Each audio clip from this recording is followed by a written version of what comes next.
Rasulullah sallallahu alaihi wasallam berbicara tentang Dajjal.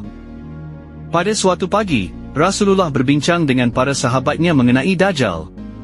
Kadang-kadang baginda meninggikan suaranya dan kadang-kadang beliau merendahkan suaranya sehingga kami merasa seolah-olah berada dalam kelompok lebah. Petang harinya, kami yang mendengar cerita Rasulullah telah pergi ke rumah baginda. Baginda telah tahu tentang maksud kedatangan kami. Tanya Rasulullah, apa khabar kamu semua? Jawab kami, Alhamdulillah, kami baik-baik saja. Maksud kedatangan kami ini sekadar hendak bertanya mengenai Dajjal dan mengapa apabila Rasulullah berbicara, kadang-kadang suara Rasulullah tinggi dan kadang-kadang rendah. Jawab Rasulullah, bukan Dajjal yang mengkhawatirkan aku terhadap kamu semua. Jika dia muncul dan aku masih berada di antara kamu, tentu aku akan membela kamu terhadapnya. Dan jika dia muncul sedangkan aku tidak berada di samping kamu, maka umat manusia akan menjadi pembela atas dirinya sendiri dan Allah tak ada penggantiku menjadi pembela atas setiap orang Muslim. Dajjal pemuda berambut kerinting, matanya sepit, aku lebih suka mengatakannya serupa dengan Abdul Uzza bin Qatan. Sesiapa di antara kamu yang bertemu dengannya, hendaklah dibacakan padanya permulaan surah Kahfi. Dia akan muncul di suatu tempat sunyi antara Syam dan Iraq. Lalu dia membuat kerosakan di kanan dan kirinya. Wahai hamba Allah, kerana itu teguhkanlah pendirianmu. Tanya kami, berapa lamakah Dajjal akan tinggal di bumi? Jawab Rasulullah, selama 40 hari, satu hari sama seperti 1 tahun, satu hari seperti sebulan, satu hari seperti seminggu, dan selebihnya seperti hari-hari kamu sekarang. Tanya kami, ya Rasulullah, ketika sehari seperti setahun, cukupkah kalau kami solat seperti solat sekarang? Jawab Rasulullah, tidak, tetapi hitunglah bagaimana pantasnya. Tanya kami, berapa kecepatannya di bumi? Jawab Rasulullah, seperti hujan ditiup angin. Dia mendatangi suatu kaum, maka diajaknya kaum itu supaya beriman kepadanya, lalu mereka beriman kepadanya dan mematuhi segala perintahnya. Diperintahkan langit supaya hujan, maka turunlah hujan. Maka diperintahkan bumi supaya subur, maka suburlah tumbuh-tumbuhan. Bila hari telah petang, keranakan mereka akan pulang ke kandang dalam keadaan lebih gemuk dan dengan susu yang lebih banyak kerana cukup makan. Kemudian didatangi kaum yang lain dan diajaknya mereka supaya beriman kepadanya tetapi mereka menolak ajakannya. Maka dia berlalu dari mereka. Keesokan paginya, negeri mereka menjadi kering kontang dan habis semua kekayaan mereka. Kemudian dia, Dajjal, melawat negeri yang telah rosak itu dan berkata, keluarkan perbendaharaanmu. Maka keluarlah seluruh kekayaan negeri dan pergi mengikuti Dajjal seperti pemimpin lebah diikuti rakyatnya.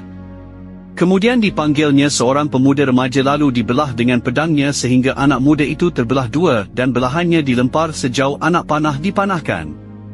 Dajjal memanggil tubuh yang terbelah itu kembali. Dia datang seutuhnya dan dengan wajah berseri-seri sambil ketawa. Sementara Dajjal asyik dengan perbuatan-perbuatannya yang merosakkan, Allah Ta'ala menurunkan Isa Al-Masih Ibnu Maryam.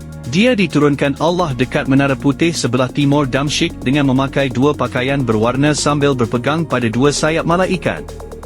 Apabila dia menundukkan kepala, hujan akan turun dan apabila dia mengangkat kepala, berjatuhan daripada biji-biji perak bagaikan mutiara. Orang kafir tidak boleh mencium bau nafasnya kerana sesiapa yang terkena bau nafasnya akan terus mati. Bau nafasnya boleh dirasa sejauh mata memandang. Maka Isa alaihi salam akan mencari Dajjal dan akan bertemu dengannya di pintu gerbang kota Lod, sebuah kota dekat Baitul Maqdis, lalu dibunuhnya Dajjal tersebut. Kemudian Isa menghampiri kaum yang dipelihara Allah dari kejahatan Dajjal. Diusapnya mereka dan dikabarkan kepada mereka kedudukannya di syurga. Allah mewahyukan kepada Isa alaihi salam, aku akan mengeluarkan hamba-hambaku yang tidak dapat dikalahkan oleh sesiapa pun. Oleh itu, selamatkanlah hamba-hambaku yang soleh ke bukit. Lalu Allah Ta'ala mengeluarkan Ya'jud dan Ma'jud. Mereka turun melanda dari tempat tinggi. Gelombang pertama melewati telaga Tiber, lalu mereka meminum habis air telaga tersebut sehingga kering. Kemudian datang pula satu kumpulan lain, kata mereka, sesungguhnya dahulu ada air di sini. Nabi Isa dan para sahabatnya terkepung sehingga sebuah kepala sapi lebih berharga bagi mereka dari 100 dinar bagi seorang kamu hari ini, kerana kekurangan makanan. Kemudian Nabi Isa dan para sahabatnya turun ke bumi tetapi tidak sejengkal tanah pun didapatinya melainkan penuh dengan bangkai-bangkai busuk. Nabi Isa dan para sahabatnya berdoa kepada Allah Subhanahu wa Ta'ala supaya dihilangkan bangkai-bangkai tersebut. Kemudian Nabi Allah Isa dan pengikutnya memohon kepada Allah Subhanahu wa Ta'ala supaya dihancurkan Ya'juj dan Ma'juj. Maka Allah Subhanahu wa Ta'ala mengirimkan kepada mereka penyakit hidung seperti ada haiwan-haiwan sehingga mereka mati kesemuanya. Kemudian Allah menurunkan hujan sehingga walaupun rumah tanah liat dan rumah-rumah bulu dibersihkannya sehingga bumi kelihatan seperti kaca. Allah kemudiannya perintahkan kepada bumi, tumbuhkan tumbuhan-tumbuhanmu dan kembalikan keberkatanmu ketika itu. Sekumpulan keluarga menjadi kenyang hanya dengan memakan sebiji delima dan mereka dapat berteduh di bawah kulitnya. Rezeki mereka sangat berkah sehinggakan susu seekor unta cukup untuk menampung keperluan orang sekampung manakala susu seekor sapi cukup untuk orang satu kabilah, susu seekor kambing cukup untuk sekeluarga dekat. Ketika itu, mereka sedang berada dalam keredaan Allah Ta'ala. Tiba-tiba Allah mengirim angin baik memasuki ketiak mereka, maka tercabutlah roh setiap orang mukmin dan muslim. Maka tinggal orang-orang jahat belaka. Mereka bercampur baur seperti keldai. Sesudah itu terjadilah hari kiamat.